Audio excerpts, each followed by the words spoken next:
My name is Don K. Preston. I am the president of Preterist Research Institute of Ardmore, Oklahoma. Great to be back with you. We are still in our study comparing Romans chapters 5 through 8 with 1 Corinthians chapter 15. Paul is obviously dealing with resurrection in both passages. And what we're looking at is in the comparison between Romans 5 to 8 and 1 Corinthians 15, we are seeing that Paul's discussion of Adam's sin and death in Romans has nothing to do with biological bodies coming out of the dirt.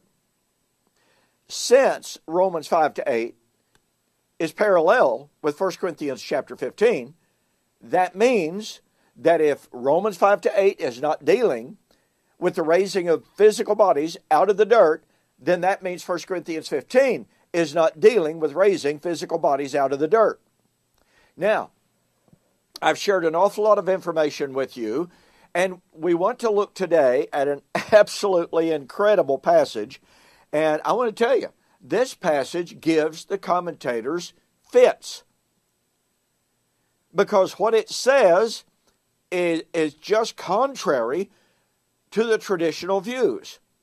Paul says in Romans chapter 8 and verse 10, if Christ is in you, the body is dead because of sin, but the spirit is life because of righteousness. Now, wait a minute, folks. If Christ is in you, the body is dead. And that means if and only if Christ would be in us, is the body dead? Well, now wait a minute. If the body here is physical body, then only if I have Christ in me will I die physical body. My physical body die. What? That makes no sense whatsoever. That's completely untenable. Aren't those outside of Christ the most ungodly reprobate? Isn't their physical body going to die? Oh, and by the way, if Christ is in you, the body is dead. Well, wait a minute. Didn't every human being from Adam onward, before Christ ever came, before Christ ever dwelt in anyone, didn't every one of those people die biologically? Of course they did. But Paul says, if and only if Christ is in you, the body is dead. And commentators have fits with this, and they say, well, if Christ is in you, the body will die eventually, but it will be made alive. Well, that's not what Paul says. That's eisegesis. That's reading into the text something that is simply not there. If Christ is in you, the body is dead. Now, folks, I got to tell you, if we're dealing with physical death here, then this is a humongous challenge to the traditional views of eschatology, resurrection, and by the way, also of soteriology. If Christ is in you, the body is dead, doesn't mean your physical body will die because Christ is in you. Because, again, what about those people outside of Christ in whom Christ is not dwelling, who die biologically? Are you going to take the position, oh, well, Christ is indwelling every single human being, and because Christ now dwells in every single human being dies physically? Wow, what a position. What body is Paul talking about? We have to understand that Paul's concept of body here in Romans 8:10 goes back to chapter 5, and we don't have time to develop that, but notice all the way back in chapter 7, verse 24, Paul said, O wretched man that I am, who shall deliver me from this body of death? Well, what body was he talking about?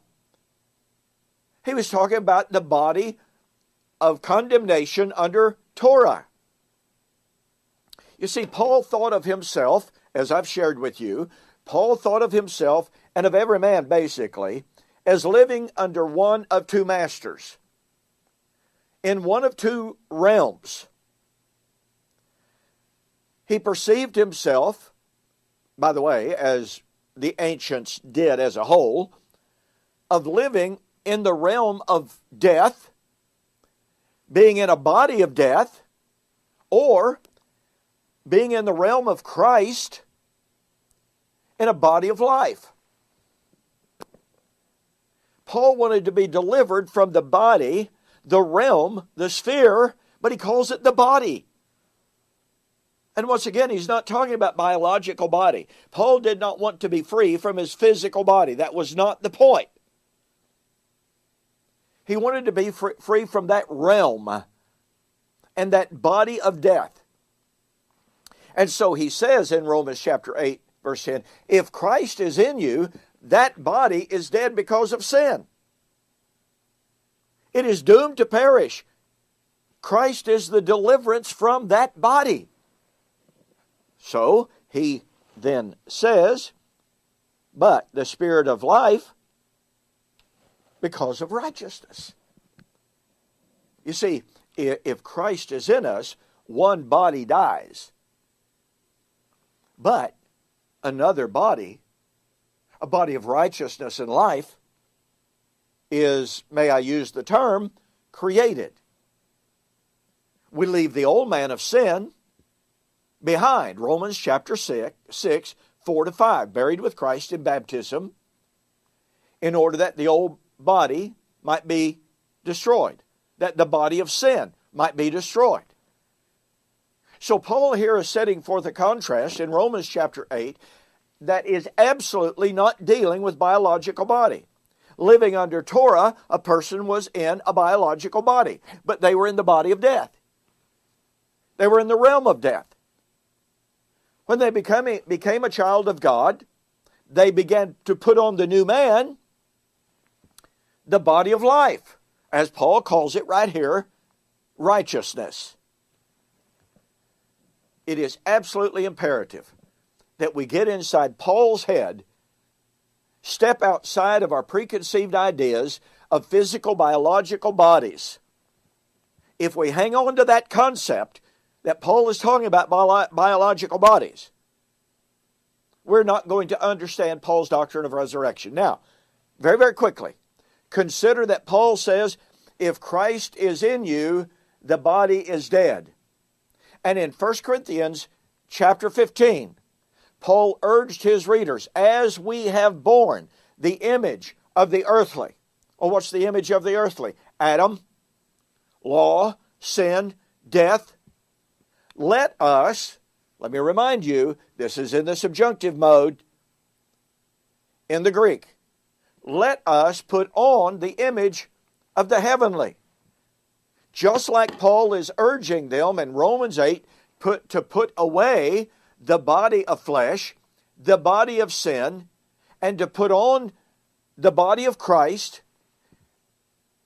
That's what Paul's talking about in 1 Corinthians 15. But once again, in Romans 8, he's not talking about biological body when he says, if Christ is in you, the body is dead.